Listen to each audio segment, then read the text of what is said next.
Air fryer আমাদের অনেকের বাড়িতে থাকলেও বা অনেকে এই জিনিসটার সঙ্গে পরিচিত হলেও দু একটা শৌখিন রান্না ছাড়া খুব একটা বেশি ব্যবহারের নেই। আমার বাড়িতেও তাই। কিন্তু গ্যাসের ব্যবস্থা এতটাই ভয়ানক হয়ে গেছে যে এই সব জিনিস ব্যবহার করে আমাদেরকে রান্না করতে হচ্ছে। তো তাই ভাবলাম শৌখিন রান্না বাদ দিয়ে আমাদের বাঙালিদের যে রান্না, ডাল ভাত, মাছ ভাজা, ডিম ভাজা, এই সব মানে বাঙালির নিত্যদিনের খাবারপত্র এতে রান্না করা যায় কিনা সেটাই আজ তোমাদের সঙ্গে শেয়ার করব, কিভাবে এটা ব্যবহার করে বাঙালিদের রান্নাবান্না করা যায়।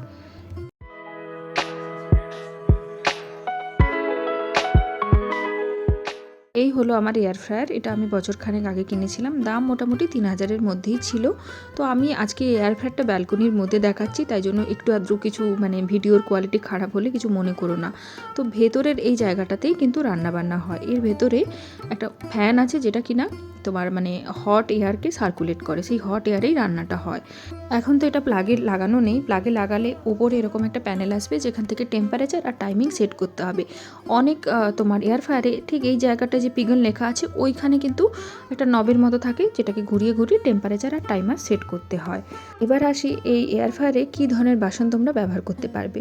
তো নর্মালি যখন গ্রিল ফিল করার থাকে বা কোনো কিছু ভাজার থাকে এই জালির ওপরে রেখে তোমরা করতে পারো।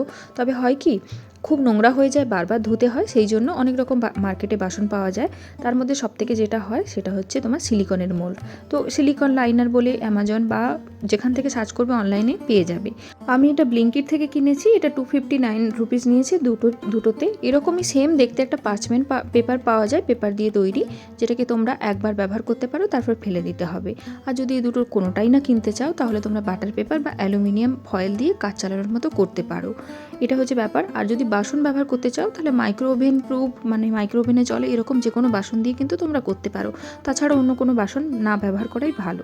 তো এখন রান্না বান্নাতে চলে যাওয়া যাক। তো প্রথমে আমি বানাবো যেটা বাঙালিদের সববার প্রিয়, সেটা হচ্ছে আলু ভাজা। তো আলুটাকে আমি এভাবে মোটা মোটা করে কেটেছি আর এটাকে ভালো করে ধুয়ে জল ঝরিয়ে নিয়েছি। এরপর এই একটা মোল্ডের মধ্যে আমি সামান্য তেল দিয়ে দেবো। এটা একেবারে কিন্তু তেল ছাড়া যে রান্না হয় তা নয়, সামান্য একটু তেল ব্রাশ করতে হয়। তবে যেহেতু আমার তেল খাওয়ার কোনো লিমিট নেই তাই আমি একটু বেশি তেল দিয়ে ব্যবহার করছি। তোমাদের যদি মনে হয় একটু কম তেল ব্যবহার করে করবে সেটাও করতে পারো। পরিমাণ মতো নুন দিয়ে দিলাম, হলুদ দিয়ে দিলাম আর দিয়ে দিলাম লঙ্কা পাউডার। তো সব কিছু দিয়ে এখন ভালো করে এটাকে একটুখানি মাখিয়ে নেব। তোমাদের যদি মনে হয় কালো জিরে দিয়ে ভাজতে চাও তাহলে কালো জিরে এখানেই দিয়ে দিতে পারো, কাঁচা লঙ্কা দিতে চাইলে সেটাও দিতে পারো। ভালো করে মিশিয়ে আর একটুখানি তেল আমি দিয়ে দিলাম, তারপর আমি লঙ্কা দিয়ে দিলাম, শুকনো লঙ্কা।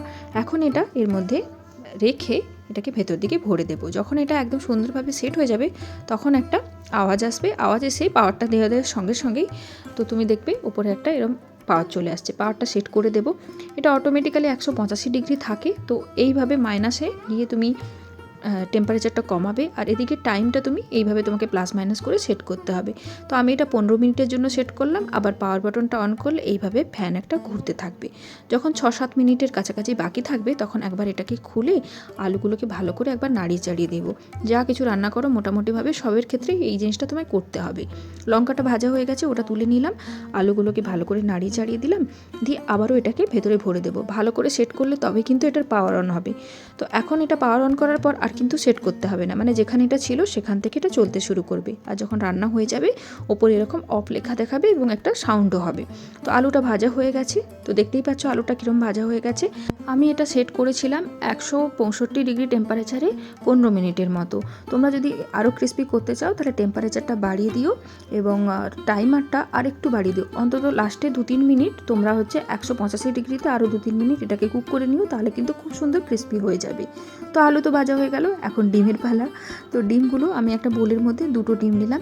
আসলে এই তোমার এয়ার ফ্রায়ারের মেন গেম কিন্তু হচ্ছে তোমার টেম্পারেচার আর হচ্ছে তোমার টাইমারটা সেট করা। এটা একবারে বলে বলে হবে না, এটা তোমাকে বারবার নিজের থেকে ঠকে ঠকে শিখতে হবে। তো যাই হোক, ডিমের মধ্যে আমি সব কিছু দিয়ে মানে পেঁয়াজ, কাঁচা লঙ্কা, তারপর নুন, হলুদ, লঙ্কা এইসব দিয়ে একটুখানি তেলও দিয়েছি, এটা তোমরা না দিলেও পারো।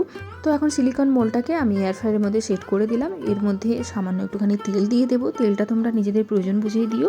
আর তারপর এর মধ্যে ফ্যাটানো ডিমটা দিয়ে দেবো।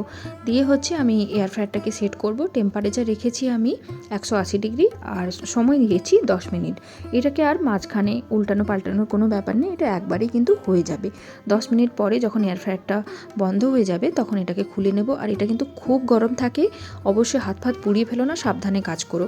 তো আমি এখন তোমাদেরকে একটুখানি উল্টে দেখাচ্ছি যে ডিমটা কত সুন্দরভাবে ভাজা হয়েছে। উল্টো সাইডটাও দেখো সুন্দরভাবে ভাজা হয়ে গেছে। এবং খেতেও কিন্তু একদম ডিম ভাজার মতোই হয়েছে।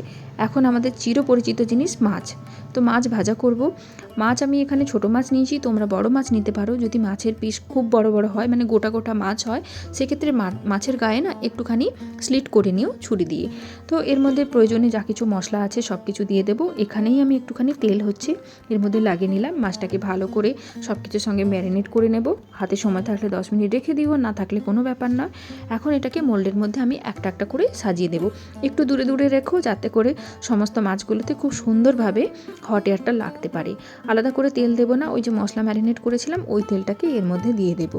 মাছ ভাজতে কিন্তু বেশ কিছুটা সময় লাগে, মোটামুটিভাবে 20 থেকে 22 মিনিট লাগবে। আর টেম্পারেচার কিন্তু খুব বেশি হাই করা যাবে না, তাহলে মাছের ওপরটাই পুড়ে যাবে, ভেতরটা কিন্তু কাঁচা থেকে যাবে। মোটামুটিভাবে আমি 175 ডিগ্রিতে আমি এটাকে হচ্ছে 22 মিনিটের কাছাকাছি তোমার রেখেছি। মাঝে অবশ্যই উল্টে পাল্টে নিয়েছি। যখন তোমার 11-12 মিনিটের কাছাকাছি বাকি ছিল, তখন মাছগুলোকে একটু উল্টে দেবো। আর মাছগুলো দেখতেই পাচ্ছ সুন্দর করে হয়ে গেছে একটা সাইড। তো এটা বড় মাছ হোক বা নর্মাল মাছের পিস হোক, সব ক্ষেত্রে কিন্তু তোমাদের এই উল্টে পাল্টাতে হবে। তারপর মাছটাকে হচ্ছে বাকি সময় ভেজে নেব, এবং খুব সুন্দর হয়ে গেছে মাছটা। আর ভীষণ একদম ভেতর বাইরে দুটোর থেকে ভীষণ সুন্দর হয়ে গেছে। একটা মাছ আমি তুলে তোমাদেরকে দেখাচ্ছি কীরকমভাবে ভাজা হয়ে গেছে। তো এখন আমাদের সব থেকে চিরপরিচিত জিনিস, সেটা হচ্ছে বাঙালির ফ্রায়েড রাইস। সেটা হচ্ছে তোমাদেরকে বানিয়ে দেখাবো। তো এখানে আমি সমস্ত সবজি নিয়েছি, কাজু কিশমিশ এইসব নিয়েছি। এই যে মটরটা নিয়েছি, মটরটা একটুখানি বয়েল করা আছে। তো এটাকে হচ্ছে আমি মোল্ডের মধ্যে নিয়ে নেব। কিছু গোটা গরম মশলা এর মধ্যে দিয়ে দেব, আর তার সঙ্গে দিয়ে দেব পরিমাণ মতো নুন, আর একটুখানি হচ্ছে সাদা তেল দিয়ে দিলাম, তার সঙ্গে একটুখানি ঘি দিলাম। যেমনভাবে যা যা জিনিসপত্র লাগেই হচ্ছে নর্মালি বানাতে, মানে গ্যাসে বানালে সেই সব জিনিসই লাগবে, শুধু বানানোর প্রসেসটাই আলাদা। এখন এটাকে এয়ার ফ্রায়ারের মধ্যে দিয়ে তোমার 180 ডিগ্রিতে আমি হচ্ছে দিয়ে দিলাম এটাকে 5 মিনিটের কাছাকাছি। 5 মিনিট পরে এই জিনিসগুলো একদম সুন্দর করে ভাজা হয়ে যাবে। এই সময় কিন্তু ভাত দেওয়া যাবে না, তাহলে সবজিগুলো ভাজা হবে না, কাঁচা থেকে যাবে। তো এখন এটাকে একবার ভালো করে নাড়িয়ে চাড়িয়ে নেব। জিনিসগুলো কীরকম, মানে সবজিগুলো কীভাবে ভাজা হয়ে গেছে দেখতে পাচ্ছ। এখন আগে থেকে রান্না করা ভাত দিয়ে দেব। ভাত এর মধ্যে রান্না হয় কি না এটা একটা বড় কোশ্চেন। হ্যাঁ হয়, তবে সময় অনেক বেশি লাগে এবং তার প্রসেসও আলাদা। সেই প্রসেস যদি দেখতে চাও তোমরা, তাহলে কিন্তু এই ভিডিওটাতে খুব ভালো করে রেসপন্স করতে হবে। ভালো রেসপন্স পেলে তবেই কিন্তু আমি ভাত ডাল এই ধরনের জিনিসপত্রগুলো বানিয়ে দেখাবো। কারণ এয়ার ফ্রায়ারে রান্না করাটা না বেশ ঝক্কির ব্যাপার, মানে ভিডিও করাটা তো আরও ঝক্কির ব্যাপার। তো যাই হোক, ভাত দিয়ে ভালো করে মিশিয়ে নেব। পরিমাণ মতো চিনি দেব, গরম মশলার একটু পাউডার দিলাম, আর একটু সামান্য ঘি দিলাম। সব কিছুকে ভালো করে মিশিয়ে তারপর আরও হচ্ছে 2 থেকে 3 মিনিট এটাকে 180 ডিগ্রিতে রেখে দিও। 2-3 মিনিট পরে কিন্তু একদম ঝরঝরে, মানে গ্যাসের থেকেও বেশি ঝরঝরে খুব সুন্দর একটা বাঙালি ফ্রায়েড রাইস রেডি হয়ে যাবে। তো মোটামুটিভাবে এয়ার ফ্রায়ারে আমি এইসব জিনিসই বানিয়েছি। আশা করি তোমাদেরকে ইনফরমেশান দিতে পেরেছি, আর যে ইনফরমেশান দিয়েছি সেটা তোমাদের কাজে লাগবে। তো এই ছিল আজকের একটা ছোট্ট ভিডিও। কেমন লাগলো জানিও।